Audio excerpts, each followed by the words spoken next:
আসসালামু আলাইকুম। তো আজকে আমি আপনাদের দেখিয়ে দিব কিভাবে আপনারা আপনাদের ফেসবুক প্রোফাইলটা নিরাপদ রাখবেন। তো চাইলে কিন্তু কেউ আপনার ফেসবুক প্রোফাইলের স্ক্রিনশট নিতে পারবে না এবং আপনার ফেসবুক প্রোফাইলের ছবিগুলো কিন্তু ডাউনলোড করতে পারবে না। তো কিভাবে করবেন সেই কাজটা চলুন দেখে আসি।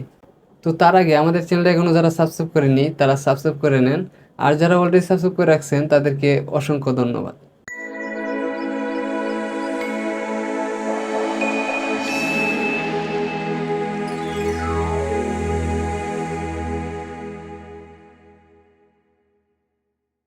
তো শুরুতে আমি চলে যাব ফেসবুকে।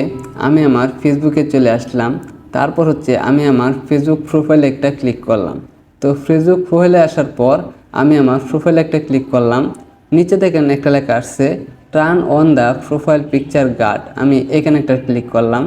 তো এখানে ক্লিক করার পর এখন এখানে দেখেন কিছু অপশন কিন্তু দেওয়া আছে। আপনার প্রোফাইলের ছবি কেউ ইচ্ছা করলে কিন্তু আপনার প্রোফাইলের ছবিটা ডাউনলোড করে রাখতে পারবে না।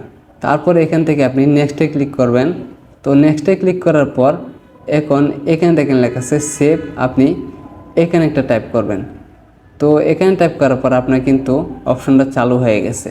এই যে দেখেন একটা আইকন, এই আইকনটা থাকলে কিন্তু আপনার ফেসবুকের প্রোফাইলের ছবিগুলো কিন্তু ডাউনলোড করে রাখতে পারবে না কেউ। আশা করি বিষয়টা বুঝতে পারছেন।